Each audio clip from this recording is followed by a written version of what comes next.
ओम शांति। आज विश्व में हर आत्मा जीवन में सुख, शांति, खुशी चाहती है, लेकिन चाहते हुए भी दिन प्रतिदिन और ही और अशांत होते जाते हैं। तो सुख शांति का दाता एक परमपिता परमात्मा ही है। जैसे इस संसार में स्थूल एनर्जी का, शक्ति का स्रोत सूर्य है, ऐसे ही स्पिरिचुअल, रूहानी, आंतरिक सुख शांति आनंद का स्रोत सर्वशक्तिवान अलमाइटी अथॉरिटी हमारा पिता परमात्मा ही है। तो पिता परमात्मा से जब तक कनेक्शन नहीं जुटेगा तो वो सुख शांति जीवन में आ ही नहीं सकती। जैसे फूल में सुगंध नहीं है और रस नहीं है, मधुर रस नहीं है, तो फूल की कोई शोभा नहीं है। ऐसे जीवन में सुख शांति खुशी नहीं है तो जीवन ही नीरस बन जाती है। तो आज मनुष्य सुख शांति खुशी प्राप्त करने के लिए भिन्न भिन्न साधन अपनाते हैं, अनेकों यत्न करते हैं, पैसा खर्च करते हैं, समय लगाते हैं, लेकिन अल्प काल के लिए वो प्राप्त तो करते हैं, लेकिन फिर उसके बाद वैसे के वैसे हो जाते हैं। लेकिन ये सदा याद रखो, सदा ही पुराना मंत्र है, जा पर कृपा राम की हुई, ता पर कृपा करे सब कोई। पिता परमात्मा ही सुख शांति का दाता है। जैसे आप देखिए, सूर्य उदय होता है तो हम अगर सूर्य के सामने खड़े हैं तो परछाई पीछे होती है।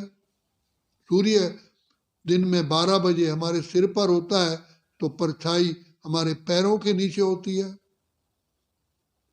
और सूर्य उदय हो रहा है या छिप रहा है, हम उससे मुंह मोड़ के चलते हैं तो परछाई आगे आगे होती है। ऐसे ही अपना प्यारा पिता जो सुख शांति का स्रोत है, सागर है, भंडार और दाता है, उनके बारे में जब हम सुनते हैं तो हमारी बुराइयां पीछे हट जाती हैं। जब पिता परमात्मा की छत्र छाया में आते हैं, उस प्रेम में समा जाते हैं, अपने उस प्यार में खो जाते हैं, तो हमारी जो जीवन की समस्याएं हैं वो सब भस्म हो जाती हैं। जब पिता परमात्मा से मुंह मोड़ते अगर दूसरी बातों में लग जाते हैं तो फिर वही विघ्न और वही समस्या आगे आती है। तो बाबा हमारा पिता है। सबसे बड़ी वंडरफुल बात यह है कि सुख शांति आनंद खुशी का स्रोत वो मेरा मेरा मेरा मेरा पिता है। तो लेकिन आज हम पिता कहते हुए भी कहते हैं त्वमेव माताश्च पिता त्वमेव, कहते हुए भी बाप का परिचय नहीं है और बाप से कोसों मील दूर है, पहचान नहीं है।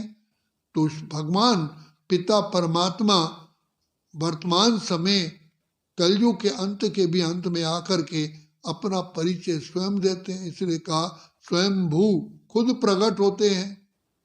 गीता में है, भगवान ने इशारा दिया है, यदा यदा ही धर्मस्य ग्लानिर्भवति भारत।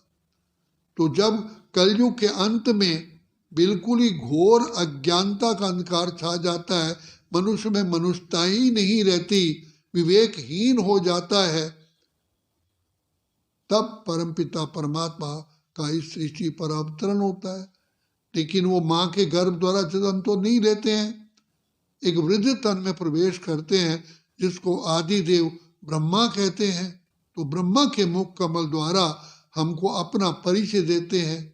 उससे पहले हमें अपनी पहचान देते हैं कि तुम आत्माएं हो, अजर अमर अविनाशी हो, तुम्हारा निवास स्थान ब्रह्मलोक शांति धाम है। तो जितना हम अपने स्व स्वरूप को पहचानते हैं तभी स्वधर्म में टिकते हैं, स्वदेश की पहचान आती है। तो पिता परमात्मा हमें स्व स्वरूप, स्वदेश, स्वधर्म, स्वपिता, स्व के दर्शन करा करके चक्र की पहचान देते हैं। कैसे तुम आत्माओं ने इस सृष्टि ड्रामा में खेल खेला। जैसे हम नए वस्त्र धारण करते हैं तो करने के बाद कपड़े मैले हो जाते हैं, पुराने हो जाते हैं। ऐसे ही हम सभी आत्माएं इस सृष्टि नाटक में खेल खेलने आए। हम सतो प्रधान थे, सतो रजो तमो, तमो प्रधान हो गए। अब तमो प्रधान से सतो प्रधान कैसे बने ये किसी को पता नहीं, क्योंकि सारे ही तो अंधकार में हैं, सारे ही भूल भुलैया में हैं।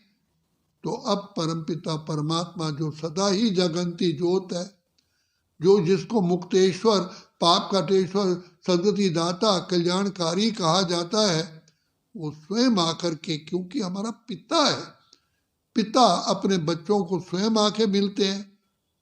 पिता कोई इनविटेशन थोड़ी दिया जाता है। पिता तो हम बच्चों को खुद ही ढूंढते हैं कि मेरे बच्चे कहाँ गुम हो गए, जिनको मैंने सुख शांति से भरपूर किया था, जिनको मैंने हेवन स्वर्ग में भेजा था।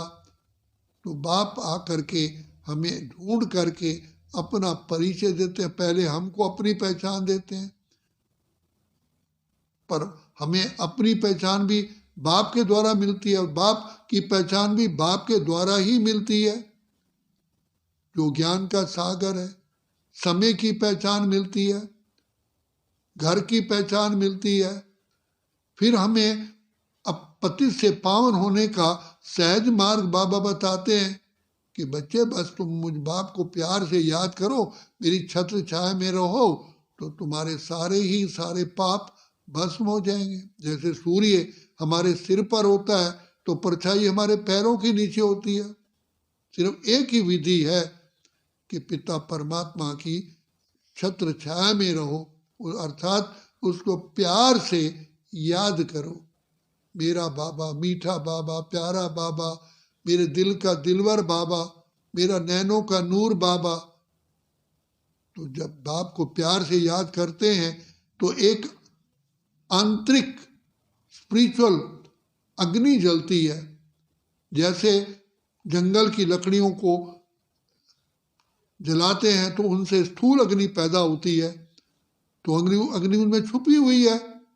ऐसे ही शिव बाबा को जब हम याद करते हैं तो स्पिरिचुअल, रूहानी, आत्मिक अग्नि प्रकट होती है, जिससे हमारे जन्म जन्म के पुराने स्वभाव, संस्कार सब भस्म होते हैं। न्यू संस्कार जो ओरिजिनल है वो प्रकट होते हैं। जैसे सोने में मिलावट है, उसको अग्नि में डालते हैं तो मैल भस्म हो जाती है, प्योर सोना प्रकट हो जाता है। ये तो यूनिवर्सल ट्रुथ है। ऐसे ही हम शिव बाबा को याद करते हैं तो हमारी सारी अलॉय जो पाप कर्म है, जो विकारी संस्कार है, भस्म हो जाते हैं। इसलिए कहा गया सिमर सिमर सुख पाओ, कल कलेश मिटे सब तन के। बाबा नानक ने कहा जिन्ना नाम धियाया, अर्थात शिव पिता परमात्मा को याद किया, गए मुशक्कत पार, वो मुश्किलातों से पार हो गए। उनके चेहरे निखार आ जाता है, सुंदरता आ जाती है। जैसे सोने की मैल भस्म होने से सोने का असली रूप दिखर जाता है, ऐसे ही हमें पिता परमात्मा सहज योग, अर्थात वो हमारा पिता है। पिता को याद करने, बच्चे को याद करने में कोई मेहनत नहीं, बल्कि अपने आप याद सतानी चाहिए। हमारा परम कर्तव्य है, जो सुख का स्रोत है, जो हमारा वास्तविक पिता है, हम उसे नाता तोड़ बैठे हैं, इसलिए दुखी हैं।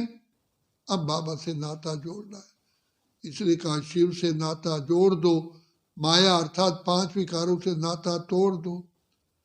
बाप ने ही बताया तुम्हारे ये दुश्मन, सबसे बड़े दुश्मन ये 5 विकार हैं, जो तुम्हें अपनी स्व स्मृति ना होने के कारण अपने को देह समझ बैठे हो। तो देह अभिमान से विकारों की उत्पत्ति होती है, और विकार ही तुम्हें तुम्हारी सुख शांति को लूट करके तुम्हें कंगाल बना देते हैं। इसलिए हम कंगाल हुए हैं। अब जागने का समय है।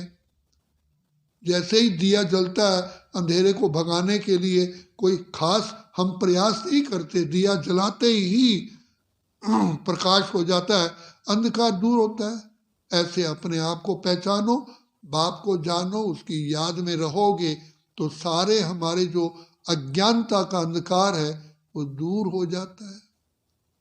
इसलिए पिता परमात्मा कहते हैं मेरी याद में रह करके कर्म करो ताकि सारी आपकी जीवन श्वास श्वास सफल हो।